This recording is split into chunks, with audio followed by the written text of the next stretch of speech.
자, 이제 두 번째 한번 볼게요. 도대체 초등수학을 어떻게 공부하는 게 제대로 공부하는 거냐? 제가 진짜 수학 공부가 이거다라고 지금부터 말씀을 좀 드려보려고 합니다. 제가 오늘 강연의 주제가 개념과 유형으로 완성하는 초등수학 공부법이잖아요.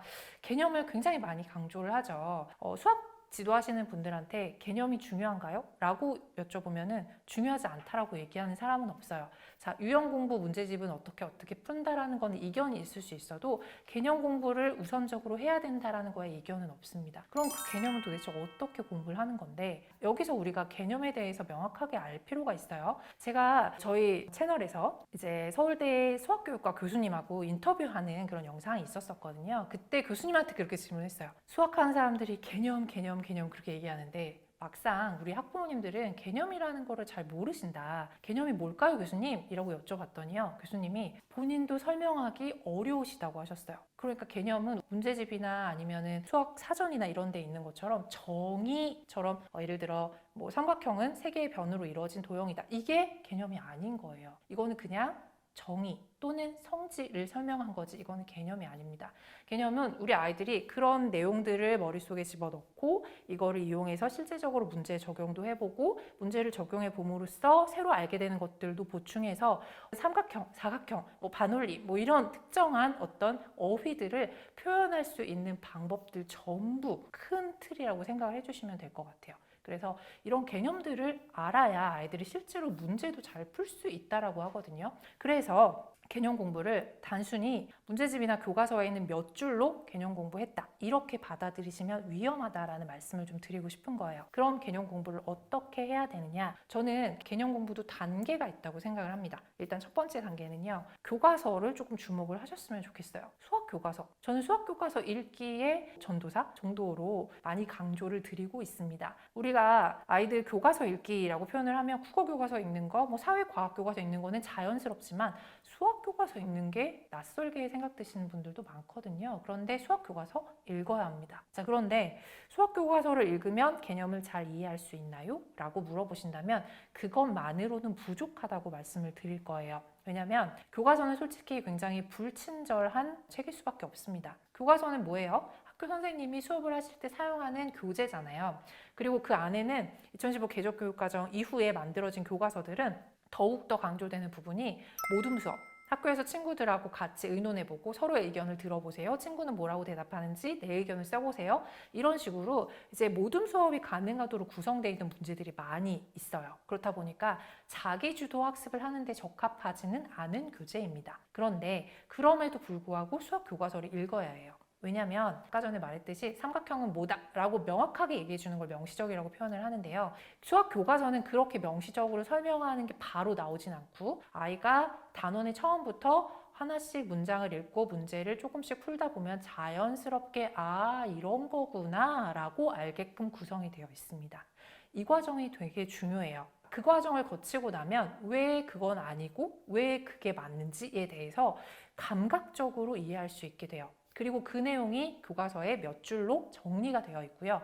문제집들에도 그 내용이 정리가 되어 있습니다.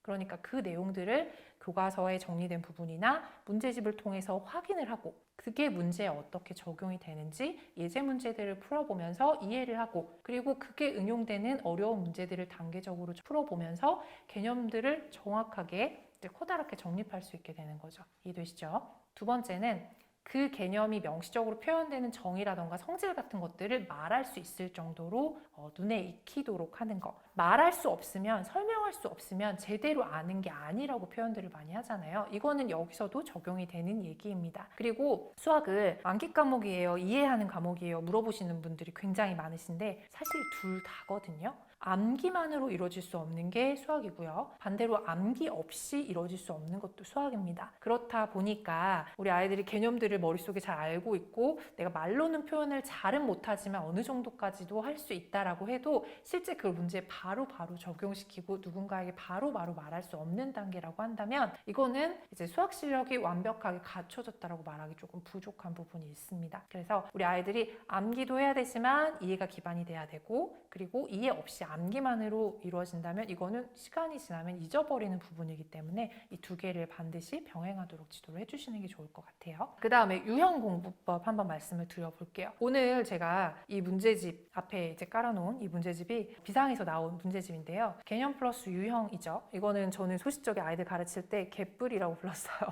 네, 그래서 개뿔 수학이라고 보통 문제집을 많이 얘기를 했었는데, 개념 플러스 유형이 좋은 점이 뭐냐면 일단은 두 권으로 나뉘어져 있거든요. 대부분. 그래서 진도책, 복습책, 평가책으로 이거는 세 권으로 나뉘어져 있고, 이거 같은 경우에는 개념책과 유형책으로 나뉘어져 있고요. 그리고 얘는 여기 보니까 탑북이랑 리뷰북이라고 해서 쌍둥이 문제가 섞여진 이런 문제들로 구성이 되어 있습니다. 이렇게 문제집이 두 개로 구성이 되어 있으면 어떤 장점이 있냐면, 일단 쌍둥이 문제라는 건 내가 풀었던 문제를 다시 한번 풀어보는 데 의의가 있잖아요. 저는 문제를 여러 번 풀어봐야 된다고 생각하는 주의예요. 똑같은 한 문제를.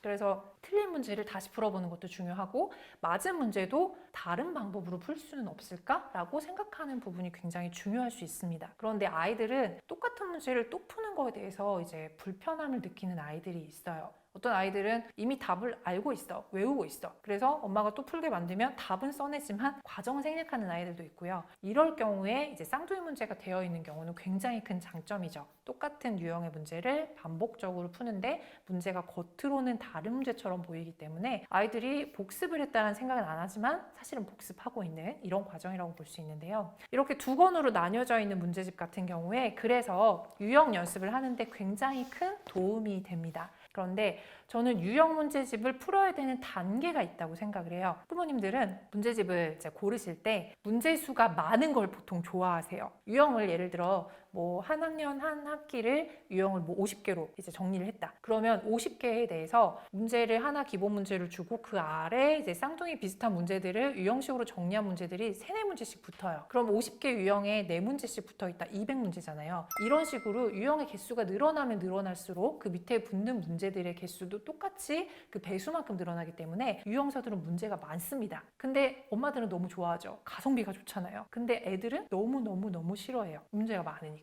그런데 이런 걸 풀어야 되는 때가 있어요. 언제? 문제를 많이 익숙하게끔 숙달을 할 때는 이런 유형서를 푸는 게 굉장히 중요합니다. 그런데 유형서를 처음부터 푸는 건 저는 굉장히 반대예요. 좀 전에 제가 개념 공부하는 거에 대해서 말씀을 드렸잖아요. 개념은 시간을 많이 들여서 감각적으로도 이해하고 명시적으로도 이해하고 이걸 실제로 문제에도 적용해보고 이런 단계가 필요합니다. 그런데 유형 문제집은 너무 좀 성급하다고 할까요? 그냥 처음부터 이건 이렇게 푸는 거야 라고 알려줘요. 그리고 아이들이 그걸 맞춰서 그대로 푸는 연습을 하는 거죠. 근데 이게 개념 공부를 하나도 안 한 아이가 그런 문제집을 처음으로 접하게 되면 어떤 문제가 발생할까요?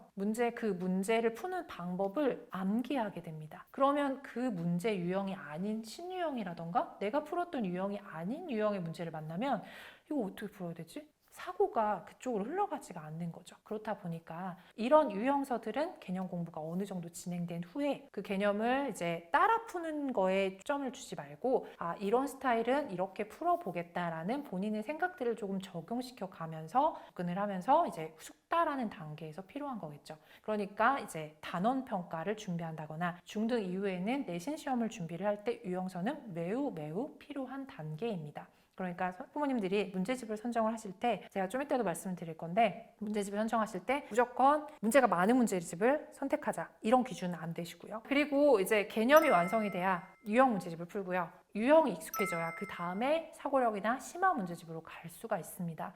보통 학부모님들이 완전 기초적인 문제집 풀고 나서 바로 최상위 문제집으로 뛰시거나 사고력 문제집으로 점프하시는 경우들이 있어요. 중간에 유형서가 없으면 아이들은 그런 문제를 풀 때 방법들을 고안해내는데 굉장히 힘들어요. 유형서는 어떤 역할을 또 하게 되냐면 어떤 스타일의 문제는 이렇게 푸는 거다라는 풀이 방법을 체득할 수 있게 도와주는 부분은 있습니다. 그래서 아이들이 여러 가지 유형들을 접해보면 체득하는 부분들이 굉장히 많이 생겨나겠죠? 내가 개념도 익숙하고 이런 유형도 많이 풀어봤으면 여러 가지들이 내 몸속에 체득돼서 이제 고난이도 문제집을 풀 때 처음 보는 문제를 만나도 비슷한 문제 이렇게 풀었었는데 이건 이렇게 한번 풀어볼까? 이런 식으로 풀이 전략이 만들어지게 돼요. 그래서 문제집은 저는 가능하면 단계를 밟으시라고 말씀을 드리고 싶고 유형서는 그 중앙에서 우리 아이들이 이제 숙달을 하는데 굉장히 큰 역할을 하는 문제집이다. 이렇게 생각을 해주시면 좋을 것 같습니다.